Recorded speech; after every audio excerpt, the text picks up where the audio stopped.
বস্তি থেকে উঠে আসা, আজাদ ময়দানে বড় হওয়া। সরফরাজের এই গল্প জানেন তো? বাড়ির সামনে এক ফালি জায়গা সাধারণত যাতায়াতের জন্য ব্যবহার করা হয়। অনেক সময় প্লাস্টিকের টেবিল চেয়ার পেতে বসেন বাড়ির লোকজন। যদি ওই জায়গায় কৃত্রিম ঘাস আর নেটের মোড়া দেখেন, জানবেন আপনি সরফরাজ খানের বাড়িতে পৌঁছে গিয়েছেন। ব্যাট আর বলের সঙ্গে সারাদিনের সম্পর্ক, যখন ইচ্ছা তখনই যাতে নেমে পড়তে পারেন, তার জন্য বাবা নওশাদ খান সব সাজিয়ে রেখেছেন। ওই এক ফালি পিচ দেখার জন্য সোমবার বিকেলে বোধহয় ভিড় উপচে পড়েছিল মুম্বাইয়ের ওই বাড়িতে। পরিশ্রমের ফল মেলে বলে না, কেউ কেউ হেরে যাবেন না বলেই ক্রিকেট মাঠে আসেন বলে। বঞ্চনা ঠেলতে ঠেলতে সরফরাজ খান অবশ্যই জায়গা করে নিয়েছেন ভারতীয় টেস্ট টিমে। রাজকোটের টেস্টে তার অভিষেকও হয়েই গেল। এই সরফরাজের লড়াইয়ের গল্প সিনেমাকেও হার মানাবে। কাজে তো বসে থেকে উঠে আসা, ভোরে ঘুম থেকে ওঠা, আজাদ ময়দানে চলে যাওয়া, প্র্যাকটিস, ম্যাচ খেলা, আবার প্র্যাকটিস, শীত গ্রীষ্ম বর্ষা, এই নিয়মের হেরফের হয়নি কখনো। মাত্র 12 বছর বয়সে সরফরাজ বুঝিয়ে দিয়েছিলেন প্রতিভাবান এক ক্রিকেটের জন্ম হতে চলেছে মুম্বাইয়ে। হ্যারিসফিল্ডের রিজবি স্প্রিংফিল্ড স্কুলের হয়ে সর্বোচ্চ 439 রান করে রেকর্ড করেছিলেন। এরপর যতটা সহজ হওয়ার কথা ছিল ততটা সহজ হয়নি, বরং প্রতিবন্ধকতা ঠেলতে ঠেলতে ভারতের টেস্ট টিমে এসে পৌঁছেছেন সরফরাজ। মুম্বাইয়ের হয়ে রঞ্জি খেলবেন, এই স্বপ্ন নিয়েই বড় হচ্ছিলেন। টিমে এলেন কিন্তু সুযোগ মিলছিল না। 2015 সালে ঠিক করেন মুম্বাই ছেড়ে উত্তরপ্রদেশে চলে যাবেন। ওই টিমের হয়েই খেলবেন রঞ্জি। গেলেন বটে, কিন্তু কাজে লাগলো না। আবারও ফিরলেন মুম্বাই, এবার সুযোগ পেলেন। ততদিনে আইপিএলে বিরাট কোহলির আরসিবি থেকে বাদ পড়েছেন তিনি। ফিরনন এই অভিযোগে অনেকেই আড়ালে আবডালে মোটা বলতে শুরু করেছেন। বরাবরের মতো প্রিয় ব্যাটই সাহস করে তুলে ধরেছেন নিজেকে চেনানোর জন্য। সরফরাজ সম্বন্ধে ভারতীয় ক্রিকেট অনুরাগীদের নতুন করে আর কিছু বলার দরকার নেই। মুম্বাইয়ের বছর 24-এ মিডল অর্ডারের বিধ্বংসী ব্যাটার বিগত কয়েক বছর ধরে ঘরোয়া ক্রিকেট শাসন করেছেন। গত কয়েক মৌসুম ধরেই ভারতের ঘরোয়া ক্রিকেটের আঙিনায় অন্যতম চর্চিত নাম সরফরাজ খান। মুম্বাইয়ের ক্রিকেটার প্রথম শ্রেণীর ক্রিকেটে ইতিমধ্যেই রানের পাহাড় গড়েছেন। তার হয়ে কথা বলেছে তার পরিসংখ্যান। 45টি প্রথম শ্রেণীর ম্যাচে সরফরাজের 3912 রান রয়েছে। ব্যাটারদের 2019 থেকে 2022 অব্দি এর পর থেকে 100 তলায় নামেনি প্রথম শ্রেণীর ক্রিকেটের সরফরাজ খানের ব্যাটিং গড়। 2019 থেকে 20 রঞ্জি মৌসুমে 154.66 গড়ে করেছিলেন 928 রান। 2021 থেকে 22 রঞ্জি মৌসুমে 6 ম্যাচে তার ব্যাট থেকে 122.75 গড়ে এসেছিল 982 রান। 2022 থেকে 23 রঞ্জি মৌসুমেও সরফরাজের ব্যাটে দেখা গিয়েছে রানের বন্যা। রঞ্জি ট্রফিতে 92.66 গড়ে 556 রান করেছেন তিনি। শতক, দ্বিশতক, এমনকি রঞ্জি ট্রফির আঙিনায় 30 রান অবধি করেছেন সরফরাজ। সর্বোচ্চ অপরাজিত 301 রানের ইনিংসও খেলেছেন তিনি। করেছেন 14টি সেঞ্চুরি ও 11টি হাফ সেঞ্চুরি। লিস্ট এ ও টি20 মিলিয়ে প্রায় 1700 রান করেছেন সরফরাজ। সম্পূর্ণ ক্যারিয়ারে 44 প্রথম শ্রেণীর ম্যাচে 3751 রান করেছেন সরফরাজ। ব্যাটিং গড় প্রায় 69। সর্বোচ্চ ব্যাটিং গড়ের নিরিখে ক্রিকেট ইতিহাসে 14 স্থানে রয়েছেন তিনি। সামনে কেবল স্যাডন ব্যাটসম্যান বিজয় মার্সেন ও জর্জ হ্যাটলি।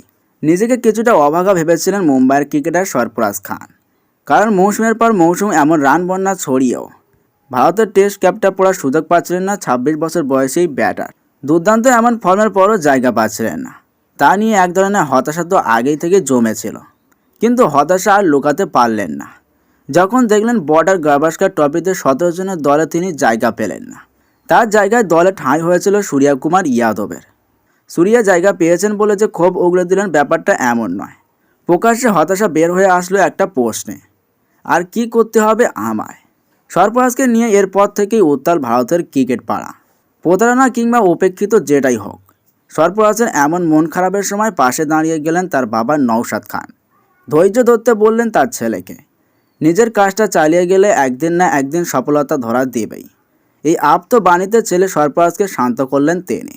নওশাদ খান নিজেও একসময় মুম্বাইয়ের ক্রিকেটার ছিলেন। সচিন তেন্ডুলকরের সাথে 2-1টা ম্যাচেও খেলেছেন, তাই এমন বাজে মুহূর্ত কীভাবে সামলাতে হয় সেটা ভালো করেই জানেন নওশাদ। বাবার এক টোটকায় ছেলেও হতাশাকে শক্তিতে পরিণত করে আবারও মাঠে নামলেন, এমনকি সেঞ্চুরিও করলেন। ছেলে সরফরাজ খানকে ক্রিকেটার বানানোর জন্য সামর্থ্যের সবটুকু ঢেলে দিয়েছেন বাবা নওশাদ।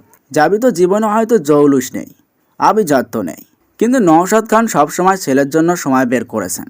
ক্রিকেট ক্যারিয়ারে রীতিমতো ছেলের মনস্তাত্ত্বিক কোচের ভূমিকা পালন করেছেন তিনি। ছেলের দলে জায়গা না পাওয়ার পর নওশাদ খানও গণমাধ্যমের সামনে কথা বলেছেন, কিন্তু কোনো হতাশা প্রকাশ করেননি, বরং ছেলের সাথে তার একটি স্মৃতির কথা সামনে এনেছেন।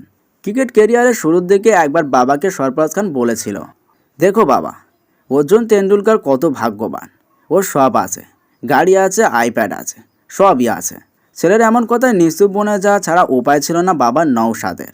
তবে সে স্মৃতি টেনেই নওশাদ খান এবার একটা স্বপ্ন ব্যক্ত করে বললেন, আশা করছি আমার ছেলে একদিন বলবে, বাবা আমি অর্জুন তেন্ডুলকরের চেয়েও ভাগ্যবান, তুমি আমাকে পুরো কেরিয়ারে সময় দিয়েছ।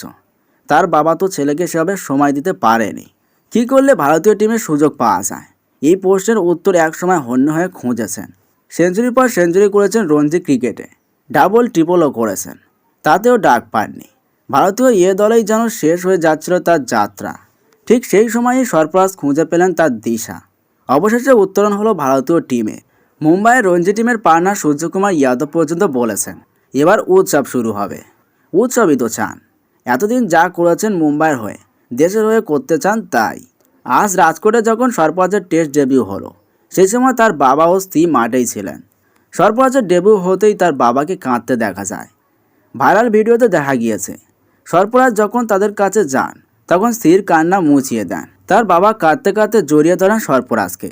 ছেলের টেস্ট ক্যাপে চুমু দিতেও দেখা যায় নওশাদকে। বাবা নওশাদ খান না থাকলে হয়তো এতদূর আসা হতো না তার। সরফরাজ বলেও দিয়েছেন, বাবার জন্যই এতদূর আসতে পেরেছি। 6 বছর বয়সে মাঠে নিয়ে যায় বাবাই, কোচিংও করাতে শুরু করে।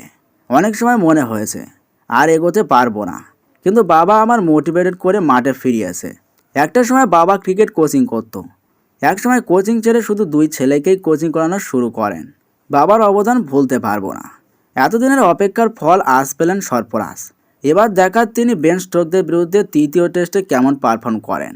আর সব ধরনের সঠিক আপডেট, অজানা তথ্য, রিয়েল মোটিভেশন ভিডিও পেতে আমাদের আর বাংলা নিউজ চ্যানেলটি সাবস্ক্রাইব এবং আমাদের পেজটি ফলো দিয়ে বেল আইকনটি অন করে দিন।